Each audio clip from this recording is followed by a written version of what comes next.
This is how overgrown garden number 3 is. Lots of purslane in here. I'm gonna be pulling that all out. Definitely have to clip up some of these tomatoes. And guys, can we talk for a second about how freaking big the pear tree is? We didn't trim it last year, and we should have, but wow, she's heavy. I actually looked back at some pictures that I had from a long time ago when we first bought the house, and the tree was a little bit taller than me. I can't believe how freaking tall she is. It looks like my brassicas bolted in the heat, so I'm gonna have to pull those out, but you know what? These greens, they're edible. Looks like the cucumbers are doing okay. I gotta get them to trellis up here. Again, purslane, purslane, purslane all over the place. This is so great because dehydrating and making it into a green powder, putting it in shakes, super, super good for you. Guess what? Omega-3 fatty acids in purslane. The only thing is you need to know the difference between purslane and spurge because spurge is toxic. Spurge has fuzzies on it, purslane does not. It looks like the little blueberry bush that I have could use some TLC. I see some redding on the leaves. I gotta say the strawberries are not doing so great this year at all. I thought I would be able to have this pop up over and over again. I gave them bone meal. I did all kinds of things. They might not be getting enough water because they're in a container. I would say plant your strawberries in the ground next year. And here's some evidence of your strawberries wanting to be planted in the ground. Check that out. It went from up here and it found its way down here, and these ones did too. I think it's pretty obvious by now that everything out here needs a little bit of maintenance, but guys, look! Oh my gosh, this is the first one that I get to eat.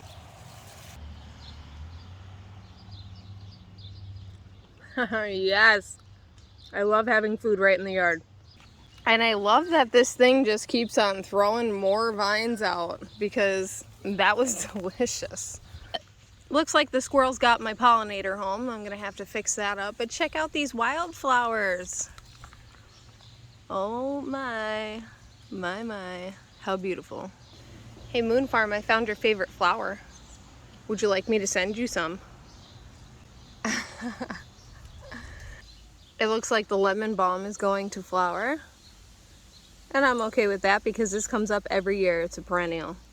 Garden number 1 is starting to pop out with some wildflowers and some marigolds. Marigolds are fantastic. You want to know why? Because they smell so bad that the pests don't want to go near them, and they also feed your chickens. We have some pepper plants. All these are brassicas, and it looks like they're doing better over here. It doesn't look like they're bolting like the other ones, but we'll see how it goes. And today, this is the jungle that I need to tame. And more beautiful wildflowers. I think I'm gonna pour wildflowers just all over my yard next year. Like, everywhere. In garden number 3, we have a lot of purslane going on, so I'm gonna harvest it from here too. Guys, if you're not going out there and getting your purslane, drying it out and blending it into a smoothie or whatever you have to do, you are missing out because it is really, really nutritional. What you're going to be looking for with purslane is this red tint to the stem, and also that this is not fuzzy. If this is fuzzy, then that's spurge, and spurge is not good. It's toxic. So it is easy to tell the difference once you know the difference, but make sure that you're aware of the differences because you could potentially poison yourself. And sometimes they do like to grow together, so you really got to go through it. But at the end of the day, this is full of omega-3 fatty acids. I'm going to show it to you a little closer up. See that red stem? Now this usually grows out in like a web formation. There's a nice big bunch of it right there. Before you put it in your bucket, you want to snap the root off so you don't get all that dirt, because you do have to wash these thoroughly before you dehydrate them.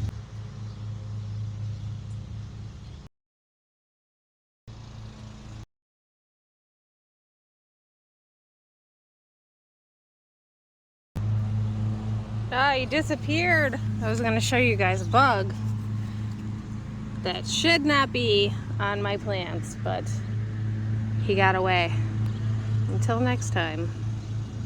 All right, I'm done harvesting the purslane, so I'm just gonna rake all this out.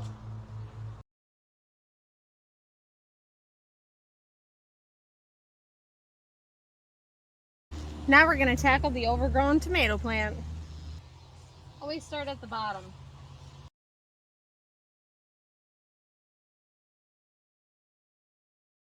Here's the view from another angle. My hair is out of control today. I always like to cut all the leaves that are down low so that there's more aeration and less chance of fungus or mold. Let's head on over to the easier garden.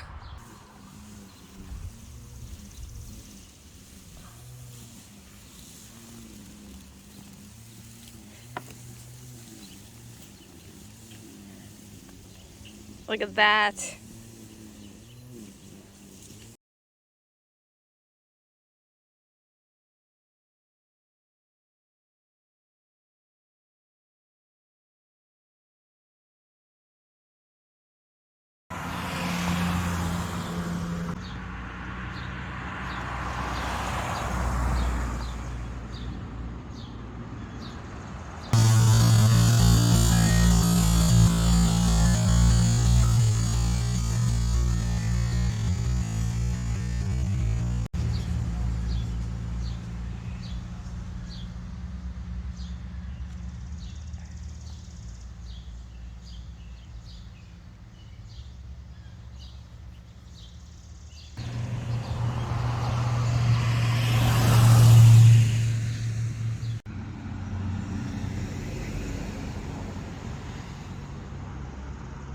Can somebody please tell me what this plant is? Because it's basically the rumor weed from VeggieTales.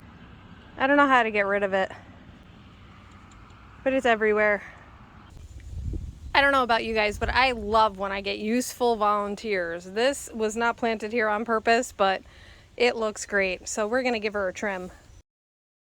You beautiful darling. Here's the hard part when you sit down and you have to wash all the stuff off before you put it in the dehydrator. I picked a lot, so I'm gonna be here a while. You thief? You're just gonna steal that right off me, huh? Oh, no, yeah, just take whatever you want. You good?